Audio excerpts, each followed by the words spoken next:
పిఠాపురం చిత్రడలో సాగిన జనసేన ఆవిర్భావ దినోత్సవ సభలో ప్రసంగించారు పవన్ కళ్యాణ్. ఈ నేపథ్యంలో కీలక వ్యాఖ్యలు చేశారు. భయం లేదు భయమన్నది లేనే లేదు అంటూ జనసేన అధినేత పవన్ కళ్యాణ్ తన ప్రసంగాన్ని ప్రారంభించారు. పిఠాపురం చిత్రడలో జరిగిన జనసేన ఆవిర్భావ సభలో పవన్ కళ్యాణ్ కీలక ప్రసంగం చేశారు. ఇల్లు దూరమైన చేతిలో దీపం లేకపోయినా అన్ని ఒక్కన్నై ముందుకు నడిచినట్లు తెలిపారు. 2014లో జనసేన పార్టీని స్థాపించామన్నారు. భావ తీవ్రత ఉన్నందుకే పోరాట యాత్ర చేశామన్నారు. ఓటమి భయం లేదు కనుకే 2019లో పోటీ చేశామన్నారు. ఓడినా అడుగు ముందుకే వేశామన్నారు. మనం నిలబడ్డాం, పార్టీని నిలబెట్టాం. 4 దశాబ్దాలుగా ఉన్న టీడీపీ పార్టీని కూడా నిలబెట్టామని పవన్ కళ్యాణ్ అన్నారు. 2019లో మనం ఓడిపోయినప్పుడు వైసీపీ నేతలు సంబరపడి ఎన్నో అవమానాలకు గురి చేశారని పవన్ చెప్పారు. చంద్రబాబు నాయుడు లాంటి నాయకుడిని జైల్లో పెట్టారని తెలిపారు. తనపై వైసీపీ ప్రభుత్వం చేయని కుట్ర లేదని అన్నారు. మనల్ని అసెంబ్లీ గేటును కూడా తాకలేవని చరిచిన ఆ తొడల్ని బద్దలు కొట్టమని పవన్ వ్యాఖ్యానించారు. 2024 అసెంబ్లీ ఎన్నికల్లో 100% స్ట్రైక్ రేట్తో గెలిపించి ఎన్డీఏ ప్రభుత్వాన్ని ఏపీలో నిలబెట్టామన్నారు పవన్ కళ్యాణ్. నా తెలంగాణ కోటి రతనాల వీణ అని పవన్ కళ్యాణ్ వ్యాఖ్యానించారు. కరెంటు షాక్ తగిలి చనిపోబోయిన తాను కొండగట్టు అంచన్న దీవెనలతో, తెలంగాణ ప్రజల దీవెనలతో ప్రాణాలతో బయటపడినట్లు తెలిపారు. గద్దర్ పాటను గుర్తు చేసుకున్నారు. నా అన్న గద్దరన్నకు వందనమని తెలిపారు. తెలంగాణ నుండి వచ్చిన జన సైనికులకు అభినందనలు తెలిపారు. జనసేనకు తెలంగాణ జన్మభూమి, ఆంధ్రప్రదేశ్ కర్మభూమి అని పవన్ కళ్యాణ్ వ్యాఖ్యానించారు. గద్దరన్న ఖుషీ సినిమా చూసిన తర్వాత తన అన్నయ్యను కలిసి అనంతరం తనను కలిశారని పవన్ చెప్పారు. ఏ మేరా జహా పాటను ప్రశంసించారన్నారు. భారత మాతను సంఖ్యలను బంధించావు కదా, నీ భావం అర్థమైంది. నీవు ప్రజా సేవకు వెళ్లాలని గద్దర్ చెప్పారని పవన్ కళ్యాణ్ వెల్లడించారు. హిందీలో మాట్లాడుతూ హోలీ శుభాకాంక్షలు తెలిపారు. తనను ఆదరించిన తమిళనాడు ప్రజలకు ధన్యవాదాలు తెలిపారు. భారతదేశానికి బహుభాషే మంచిదని పవన్ అన్నారు. తమిళనాడుతో సహా అన్ని రాష్ట్రాలకు ఒకే విధానం ఉండాలని ఆయన స్పష్టం చేశారు. దేశ ఐక్యత కోసం బహుభాష అవసరమన్నారు. త్రిభాషా విధానంపై చర్చ జరుగుతున్న వేళ పవన్ కళ్యాణ్ వ్యాఖ్యలకు ప్రాధాన్యత సంతరించుకుంది. ప్రసంగిస్తున్న సమయంలో ఓజీ ఓజీ అని అరుస్తున్న కార్యకర్తలను వారించారు పవన్ కళ్యాణ్. నా మాట వినడం వల్లే 151 సీట్లున్న పార్టీ పోయిందన్నారు. ఇప్పుడు కూడా తన మాట వినండి అని పవన్ కళ్యాణ్ పిలుపునిచ్చారు. ఐ లవ్ యూ అంటూ కార్యకర్తలను ఉద్దేశించి అన్నారు పవన్. పోలీస్ శాఖ అంటే తనకు ఎంతో గౌరవమని పవన్ కళ్యాణ్ చెప్పారు.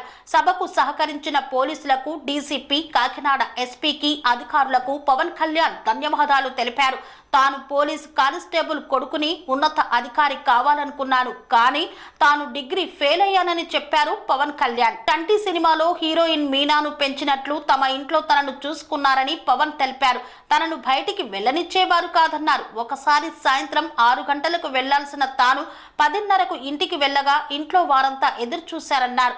చిరంజీవి సినిమా షూటింగ్ రద్దు చేసుకుని వచ్చారన్నారు. నాగబాబు ఇంటి బయట ఎదురు చూశారని గుర్తు చేశారు. తొలి ప్రేమ సినిమా సమయంలో తాను సంగీత్ థియేటర్లో ఓ ఇంగ్లీష్ సినిమా చూసేందుకు సెకండ్ షోకి వెళితే తన తండ్రి తిట్టాడని తెలిపారు. తాను హీరోను అని చెబితే ఇంకా తిట్టారన్నారు. తన తండ్రి తన అన్నయ్యను ఎక్కువ కొట్టేవారని చెప్పారు. దీంతో తాను ఏమీ అనకుండా ఉండిపోయేవాడినని తెలిపారు. అలాంటి తాను రాజకీయాల్లోకి రావడం దేవుడి రాతే అన్నారు.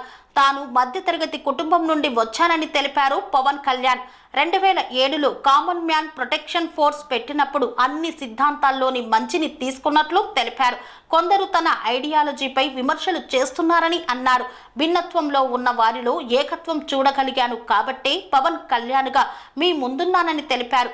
పార్టీ పెట్టాలంటే తండ్రి ముఖ్యమంత్రి కావాలా, మామయ్య కేంద్ర మంత్రిగా ఉండాలా, బాబాయిని చంపించి ఉండాలా అని పవన్ కళ్యాణ్ విమర్శలు చేశారు. దశాబ్దం పాటు పార్టీని మోయాలంటే ఎన్ని అవమానాలు భరించి ఎన్ని పోగొట్టుకోవాలి, వ్యక్తిగత జీవితాన్ని కోల్పోవాలి, ఆరోగ్యం కోల్పోవాలి. మార్షల్ ఆర్ట్స్ చేస్తున్నప్పుడు గ్రైనేట్ రాళ్లను గుండెలపై పగలగొట్టించుకున్నట్లు తెలిపారు. ఇప్పుడు తాను 2వ కొడుకైన 7 ఏళ్ల కొడుకును కూడా ఎత్తలేకపోతున్నట్లు తెలిపారు. మీ అండతో మళ్లీ ఆ బలాన్ని సాధిస్తామన్నారు పవన్ కళ్యాణ్. అల్లరి చిల్లర వాళ్ళు తనకు అవసరం లేదు, మిలిటరీలా నిలబడేవారంటేనే ఇష్టమని పవన్ కళ్యాణ్ వ్యాఖ్యానించారు. ప్రధాని మోదీ బలమైన దేశం కావాలని, 5 ట్రిలియన్ ఎకానమీ కావాలని, కోరుకుంటున్నారని చెప్పారు. అందుకే దేశం కోసం నిలబడే యువత కావాలి. చంద్రబాబు వికసిత్ ఏపీ కోసం ఆలోచిస్తున్నారు. నేను భవిష్యత్ యువత కోసం ఆలోచిస్తున్నానని పవన్ కళ్యాణ్ తెలిపారు. స్వామి బోధానంద గోసేవ ఆశ్రమం సైథాపూర్.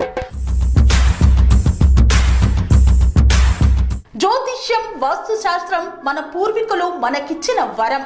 దుర్గాదేవి, కాలభైరవ ఉపాసనతో వాక్సిద్ధి పొందిన శ్రీ శ్రీ బోధానందగిరి స్వామివారు మీకు ఎలాంటి సమస్యలున్నా, వాటిలో ముఖ్యంగా ధన నష్టం, ఆరోగ్య నష్టం, భార్యాభర్తల మధ్య గొడవలు, ప్రేమించుకున్న వారు దూరం అవడం, ఎన్ని సంబంధాలు వచ్చినా పెళ్లి ముడి పడకపోవడం, రోడ్డు ప్రమాదాలు, అప్పుల బాధలు, వ్యవసాయంలో నష్టాలు, పెద్దల మాట పిల్లలు వినకపోవడం, ఆరోగ్య శాంతి, గృహశాంతి, మనశ్శాంతి లేకపోవడం, ఇలాంటి సమస్యలు ఉన్నట్లయితే ఒక్కసారి స్వామీజీని కలవండి. మీ సమస్యలకు తగిన పరిష్కారాన్ని పొందండి. అంతేకాక అన్ని రకాల వ్యాధులకు గోపంచగవ్య మరియు మూలికా వైద్యం చేయబడును. నమ్మకంతో రండి, ఆయురారోగ్యాలతో వర్ధిల్లండి. మా అడ్రస్ స్వామి బోధానంద గోసేవ ఆశ్రమం సైథాపూర్, వీరభద్రస్వామి గుడి దగ్గర, యాదగిరిగుట్ట. సంప్రదించవలసిన నెంబర్ 9849213754 మరియు 9618034138.